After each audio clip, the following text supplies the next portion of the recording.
First podcast, Blake heads up. Blake, Tyra, dad, daughter. We'll try to bridge the gap of understanding and some real life issues that may come up, stuff related from teenagers to the later years. I will start this off today by stating that we're gonna keep it real. We're gonna keep it live, no editing. Let's go. Question, daughter. Yeah. Why do so many people settle in relationships? I think people settle in relationships because maybe they find a sense of comfort in that person or a sense of familiarity. When usually, like, people don't want to go to the unknown or somebody that they're not used to or that's different from the patterns that they're used to from their past partners. They don't want to indulge in something new, so they stick to what they know because it's predictable in a sense, and their brain feels like that's a safe place because they know what is to happen, they know what is expected, they know what is to come. So when I view the word settle, and a lot of times, a lot of experiences that I've had and a lot of close friends to me, they settle, they're not with their best friend. They're not with somebody they're extremely close with. They settle because a part of what you said, they don't know what the unexpected is that's out there. So they may be in a relationship that's not as flattering, not as fulfilling, not as supportive, but they just stay locked in because, like you said, they will just settle. And I heard that I don't know if this is true. They say like men, y'all don't marry necessarily when you want to, but like, well, you do, but like when you're ready. It doesn't, even if that's not your person, you'll marry them because everything else in your life is going good. You like, okay, marriage is the next step, even if that's not the one that you wanted to be with. You may have had the one that you wanted to be with, but you didn't have everything that you felt that you needed in place to marry them, and you ended up losing them, so you just settled for. So what I found out through the years is so many people, young ages to retirement age. When I use the word settle, lately a lot of the people are not settling because at the end of the day, when they start to move on to stuff in their life that make them happy, they realize that the partner they're with really was the one that was fulfilling them. I think that's why a lot of people get divorced at older ages because they realize like life is too short. I don't got to deal with this. Yes. Okay. And you could be in a place like you said that you feel safe in, but at the end of the day you are settling. Do you get worked up when you come home to see your person? Yeah. I feel like it's not necessarily you feel safe. You may not feel necessarily safe, but your brain feels safe because they're familiar patterns. Our brain likes recognition. Once it shows up in the unknown, it's like danger because it's like it doesn't know what's gonna happen. But familiarity and expectations make your brains like you're safe, you're okay, even if you're not. Like domestic violence people, they just go back to what they know. That's what they know. So they just stick to who they know and the situations that they've been through and that they know. And you know what? When you said domestic violence, I found out through the years of being tied in some programs when I was on the police side that the domestic part, the violence part, the emotional stress is just as bad as the actual physical application. And it's like you see couples and you'd be like, it'd be at a main function, it'd be at a wedding, it'd be at a barbecue, and you're wondering where the significant other is. In a lot of those cases, they are people that's tied into a settled relationship.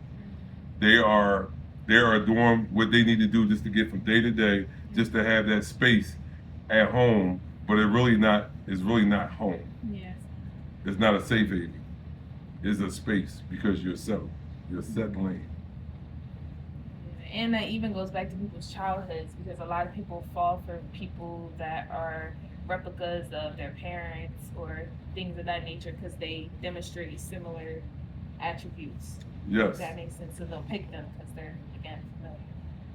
Yeah. And I feel like sometimes, I don't know, I've never been in a domestic violence situation. I never will. Never been. But good luck. Good luck, people out there, whoever you may be. But I'm just saying. I feel like the warning signs do be there. I do feel like it starts verbally in the beginning, and people will say it's jokes, but behind every joke is some truth. And I feel like words hurt way more than physical altercation. Yes, physical hurts, but them words can stick because you're going to just keep thinking about what they said. Like, you know what I mean? So I have several close friends, and without a shadow of a doubt, they're in a relationship and married their best friend. I feel it when I see them. The energy they have when they cook together, when they travel together. Whether they sitting at home during a holiday, dressed up in the same little, what people may say corny costume, or they go to the amusement park and they wear T-shirts pointing, "This my babe and this my man." I love it. I love it. But I know that they have married their best friend, and I see there's a complete difference. And you know what? The majority of the time, you don't get the opportunity to even meet your best friend. Mm-hmm. So sometimes selling can be good if you have somebody that's really checking a lot of them boxes. Yeah. And then you may grow into them being a close friend or maybe even a best friend. Yeah, that's true. And no matter whether you're the male or female, both can lead together. Both can lead together. The old concept of the caveman era of, First you of know, all, you doing here and I'll do this. No, yeah, it doesn't make sense. it doesn't. Yeah, and I think another reason people settle is because of people that are already in their life prior to that other person. Because people will go to other people about their relationship problems. So now that you're opening up your relationship to other people, now you're inviting other thoughts and perspectives instead of just allowing it to be that one-on-one. So now you have thoughts of your own, and now you go tell your best friend, and now your best friend is telling you her thoughts. So now your thoughts change, and now it's causing more conflict within your relationship. And it's like your partner isn't even talking to you; it's talking to you, your best friend, and everybody else you talk to. And guess what? I've also found out.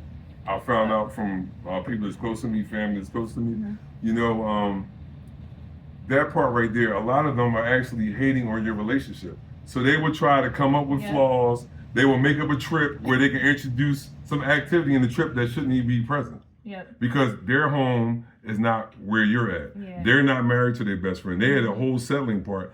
And you're happy. You're putting out about what you and your person do. Y'all talk all the time. You can't wait to see each other. But a lot of that exists, even from sisters, brothers, family members, in-laws. But they don't understand. They look for flaws because you're happy. Yeah, because they're unsettled. Yep, and they want you to be just where they are. Like, especially girls, like, if your homegirl in a relationship, you want her outside with you. You don't want to be outside by yourself. You know, you want to be two peas in a pod. That's a lot of girls think. So they'll sabotage their friend's relationship without even if they're not doing it intentionally. Like, they're doing it. If that makes sense. No, it makes total sense. And people need to realize, like, everybody's relationship is different. Everybody goes through ups and downs. Especially so if you're going and confiding to people about all the bad, of course everyone's gonna have a negative light about your partner and your relationship. So whatever you say to them, they're gonna have a rebuttal that involves maybe y'all separating or something that is not beneficial for your relationship because all they know is negative things from it, none of the good. 2 cookout views. Tell me where there's a winner or loser. 2 cookout views. We come to the cookout, we engaged. I may ask what you want. You may bring me the plate.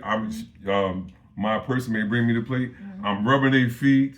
We're engaged. We hugging. We're dancing to music. Yeah. So then you had them like, oh, they think they're all that because y'all not doing none of that. Yeah. Y'all don't have the connection that we had. The second view of the cookout is we're not doing none of that, and we're just like you guys. Not settled. We don't have that connection. I'm not asking you what you want to eat. There's no physical contact. And so you have that part. Believe it or not, the majority prefer to you be in the same space that they're in. Like the Grinch, yeah, just as miserable as them. That's how they want it. Yes. Yeah, people do be like that.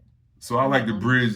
I like to have. I'm glad we're having this conversation, which we will have in all kind of real life matters and stuff that comes up, whether it's teenagers, whether it's people in the middle part of their life, or actually people towards the retirement side. So it's good that we can have an exchange of this type of dialogue. True. You know? Yeah. So this is the end of episode 1. We will cover very, very, very wide content. And if you have any content you would like us to bring forward as the dad side, the daughter side, the teenager side, the midlife side, maybe a little above the midlife side, but the youth versus the elders. If you have any thoughts or suggestions, if you're a male or a female, any age, any thought, you need advice, put it in the comments and we'll talk about it in the next video.